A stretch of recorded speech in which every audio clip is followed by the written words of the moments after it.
Pessoal, a Avax, a exemplo da ETH e da Atom, tá buscando um suporte poderosíssimo aqui no patamar de 9,80. Pode até agulhar para 9,70, porque o final de semana ainda está no meio, a gente está no sábado, ainda tem domingo e normalmente final de semana não tem muito volume. Pode eventualmente agulhar para 9,70, mas esse suporte poderosíssimo já foi testado uma, duas, três vezes. A gente está testando pela quarta vez. É muito provável que esse suporte seja respeitado e a Avax volte para um patamar inicial ali da mediana do canal de Keltner, na altura da mediana do canal de Keltner em 12,90, talvez 13 dólares, para formar um pullback e depois buscar a nuvem na altura de 20 dólares, que se confunde com esses cumes aqui e com esse cume aqui também desenhado em 31 de outubro de 22. Eu estou no gráfico semanal.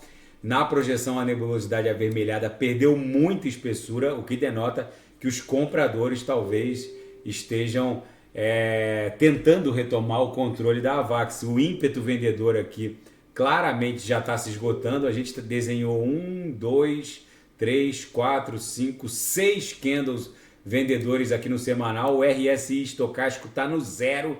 Quando isso aqui explodir para cima, a Avax vai buscar pelo menos esses cumes aqui na altura de 20, podendo bater até 22 dólares. Daqui a pouco eu volto com BTC no fim de tarde. Quem quiser sugerir, é só colocar nas mensagens abaixo. Grande abraço, até daqui a pouco.